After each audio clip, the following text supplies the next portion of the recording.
T ನರಸೀಪುರದಲ್ಲಿ helmet ಜಾಗೃತ ಜಾಥಾ ಅಭಿಯಾನ ಅಪರಾಧ ತಡೆ ಮಾಸಾಚರಣಾ ಕಾರ್ಯಕ್ರಮ ನಡೆಸಲಾಯಿತು. ಟಿ ನರಸೀಪುರ ಪಟ್ಟಣದ ಪೊಲೀಸ್ ಇಲಾಖೆ ವತಿಯಿಂದ ಕಾರ್ಯಕ್ರಮವನ್ನು ಆಯೋಜನೆ ಮಾಡಲಾಗಿತ್ತು. ಕಸಬಾ ಕೃಷಿ ಇಲಾಖೆ ಕಚೇರಿ ಮುಂಭಾಗ ಹೆಲ್ಮೆಟ್ ಜಾಗೃತ ಜಾಥಾ ಕಾರ್ಯಕ್ರಮಕ್ಕೆ ಮೈಸೂರು ಉಪ ಅಧೀಕ್ಷಕರು ಮಲ್ಲಿಕ್ ಚಾಲನೆ ನೀಡಿದರು. Inspector Dhananjay, sub inspector Jagadish Dhulshetti ರವರು ಪೊಲೀಸ್ ಇಲಾಖೆ ಸಿಬ್ಬಂದಿ ಹಾಗೂ ಸಾರ್ವಜನಿಕರ ಜೊತೆಗೂಡಿ ಹೆಲ್ಮೆಟ್ ಧರಿಸಿ ಪಟ್ಟಣದ ಪ್ರಮುಖ ಬೀದಿಗಳಲ್ಲಿ ಬೈಕ್ ರ್ಯಾಲಿ ಮಾಡುವ ಮೂಲಕ ಹೆಲ್ಮೆಟ್ ಬಗ್ಗೆ ಜನರಲ್ಲಿ ಅರಿವು ಮೂಡಿಸಲಾಯಿತು. ಜಾಥಾ ಕಾರ್ಯಕ್ರಮದ ವಿವಿಧ ಸಂಘ ಸಂಸ್ಥೆ ಮುಖಂಡರು ಭಾಗಿಯಾಗಿದ್ದರು. ಪಟ್ಟಣದ ವಿದ್ಯೋದಯ ಶಿಕ್ಷಣ ಸಂಸ್ಥೆಯ ಆಡಿಟೋರಿಯಂ ಹಾಲ್ನಲ್ಲಿ ವಿದ್ಯಾರ್ಥಿಗಳಿಗೆ ಕಾನೂನಿನಲ್ಲಿರುವ ಅಪರಾಧಗಳ ಬಗ್ಗೆ ಉಪನ್ಯಾಸ ನೀಡಲಾಯಿತು.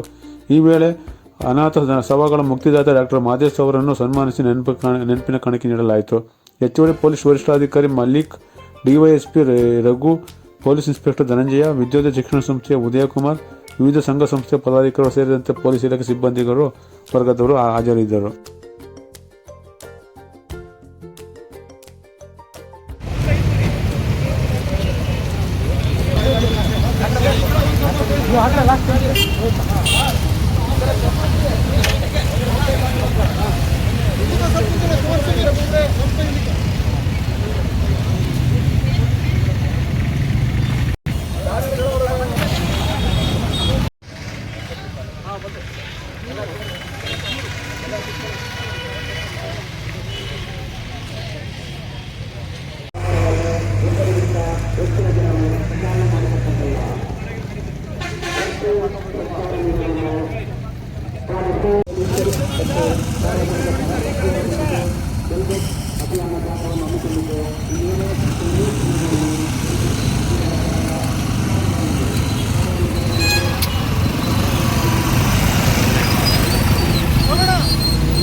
ಇದು ಟಿ ನರಸೀಪುರ ಪೊಲೀಸರ ಪ್ರಕಟಣೆ.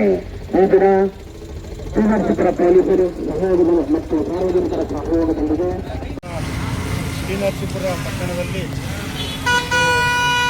ಅಪರಾಧ ತಡೆ ಮಾಸ ಹಾಗೂ ರಸ್ತೆ ಸುರಕ್ಷತಾ ಮಾಸವನ್ನು ಆಚರಣೆ ಮಾಡೋ ಬಗ್ಗೆ ಹಾಗೂ ರಸ್ತೆಯಲ್ಲಿ ಸುರಕ್ಷತೆಯನ್ನು ಪಾಲಿಸೋ ಬಗ್ಗೆ ಸಾರ್ವಜನಿಕರಿಗೆ ಒಂದು ಅರಿವನ್ನು ಮೂಡಿಸೋದಕ್ಕಾಗಿ ಈ ಒಂದು ಜಾಥಾವನ್ನು, ಬೈಕ್ ಜಾಥಾವನ್ನು ಹಾಗೂ ನಮ್ಮ ಎಲ್ಲ ಕಾಲ್ನಡಿಗೆ ಜಾಥಾವನ್ನು ಏರ್ಪಡಿಸಿರ್ತೇವೆ. ನಗರದ ಪ್ರಮುಖ ಬೀದಿಗಳಲ್ಲಿ ಸಂಚರಿಸಿ ಜನಕ್ಕೆ ಒಂದು ಅರಿವು ಮೂಡಿಸ್ತಾರೆ. ಅವರು ಎಷ್ಟು ಸಾರ್ವಜನಿಕರು ಸಂಚಾರ ವ್ಯವಸ್ಥೆಯಲ್ಲಿ ಸಂಚರಿಸುವಾಗ ಎಷ್ಟು ಎಚ್ಚರಿಕೆಯಿಂದಿರಬೇಕು ಮತ್ತು ಕಾನೂನಿಗೆ ಯಾವ ರೀತಿ ಗೌರವ ಕೊಡಬೇಕು, ಕಾನೂನು ಪಾಲನೆ ಮಾಡೋದ್ರಿಂದ ಅವ್ರಿಗೆ ಯಾವ ರೀತಿ ಅನುಕೂಲ ಆಗುತ್ತೆ ಅನ್ನೋ ಬಗ್ಗೆ ನಾವು ಮಾಹಿತಿಯನ್ನು ನೀಡ್ತೇವೆ. ಈ ಸಂದರ್ಭದಲ್ಲಿ ಎಲ್ಲರೂ ಸುಗಮವಾದ ಸಂಚಾರ ಮಾಡಿ ಸಂಚಾರ ಏನು ಪಾಲಿಸಿಗಳಿವೆ ಅದನ್ನು ಪಾಲನೆ ಮಾಡಿ ಅಂತ ಹೇಳಲಿಕ್ಕೆ ಇಚ್ಛೆ.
ಸರ್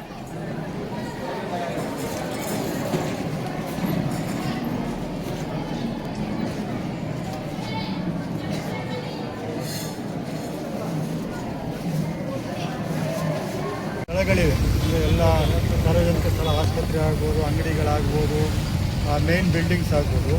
ಇವರು ತಮ್ಮ ಬಿಲ್ಡಿಂಗ್ ರಕ್ಷಣೆ ಅಲ್ಲದೆ ರಸ್ತೆಗೂ ಕೂಡ ಒಂದು ಕ್ಯಾಮ್ರಾವನ್ನು ಮೀಸಲಿಡಬೇಕು, ಒಂದು ಕ್ಯಾಮ್ರಾ ರಸ್ತೆಗೆ ಕೊಡಲೇಬೇಕು ಅಂತ ಕಾನೂನು ಇದೆ. ಯಾರ್ದು ಎಲ್ಲೇ ಬಿಲ್ಡಿಂಗ್ ಇರಲಿ, ಕಮರ್ಷಿಯಲ್ ಬಿಲ್ಡಿಂಗು, 1-2 ಕ್ಯಾಮ್ರಾನ ಕ್ರೈಮ್ ಪ್ರಿವೆನ್ಷನ್ ಪರ್ಪಸ್ಗೆ ಕೊಡಬೇಕು. ಅದ್ರ ಬಗ್ಗೆ ಪರಿಶೀಲನೆ ಹೇಳಿದ್ದೇವೆ. ಸಾರ್ವಜನಿಕರು ಕೂಡ ಇದಕ್ಕೆ ಸಹಕಾರ ಕೊಡಬೇಕು. ಎಲ್ಲಿ ಏನೇ ಅಫೆನ್ಸ್ ಆದರೂ ತಕ್ಷಣ ನಮಗೆ ಮಾಹಿತಿ ಬರಬೇಕು. ಆರೋಪಿಗಳನ್ನ ಪತ್ತೆ ಹಚ್ಚಲಿಕ್ಕೆ ಸುಲಭ ಆಗ್ತದೆ. ಈಗಾಗಲೇ ನಾವು ಚೆಕ್ ಮಾಡ್ತಾ ಇದ್ದೀವಿ, ಯಾರ್ಯಾರು CCTV ಹಾಕ್ಸಿದ್ದಾರೆ, ಹಾಕ್ಸಿಲ್ಲ, ನಿರೀಕ್ಷಣೆ ಮಾಡಿದ್ದಾರೆ, ಎಲ್ಲ ವಿಸಿಟ್ ಮಾಡಿದ್ದಾರೆ, ವರದಿ ತಗೊಂಡಿದ್ದಾರೆ.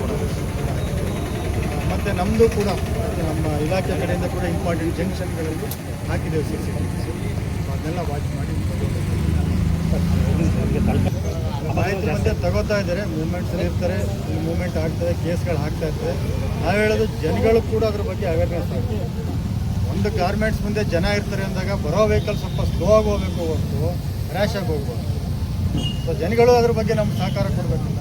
ಬರೀ ಕಾನೂನಾಗಲಿ ಪೊಲೀಸ್ ಇನ್ಸ್ಪೆಕ್ಟಲ್ಲಿ ರಕ್ಷಣೆ ಮಾಡಲಿಕ್ಕಿಲ್ಲ. ಅವ್ರ ಜೀವ ಮುಖ್ಯ, ಅವ್ರಿಗೆ ಅವ್ರ ಜೀವ ಎಷ್ಟು ಮುಖ್ಯ, ರಸ್ತೆಯಲ್ಲಿ ಹೋಗೋರ ಜೀವನೂ ಅಷ್ಟೇ ಮುಖ್ಯ. ಕೇರ್ಫುಲ್ಲಾಗಿ ಓಡಿಸ್ಬೇಕು. ಜನ ಜಂಕ್ಷನ್ ಜಾಸ್ತಿ ಇದ್ದಾಗ ಸ್ವಲ್ಪ ಸ್ಲೋ ಹೋಗಬೇಕು. ಎಲ್ಲ ಆಗ್ತಾ ಇರೋದು ರ್ಯಾಶ್ ನೆಗ್ಲಿಜೆನ್ಸು, ರೆಕ್ಲೆಸ್ ಡ್ರೈವಿಂಗ್ ಆಗ್ತದೆ. ಡ್ರೈವಿಂಗ್ ಮಾಡೋರು ಕೇರ್ಫುಲ್ಲಾಗಿ ಮಾಡಬೇಕು. ಅದನ್ನು ಅವೇರ್ನೆಸ್ ಮಾಡಲಿಕ್ಕೆ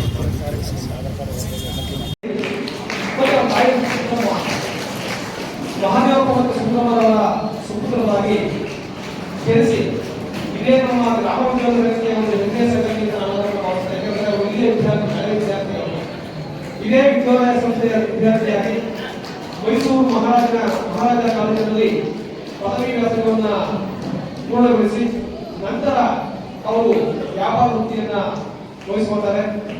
ಸಾಮಾಜಿಕ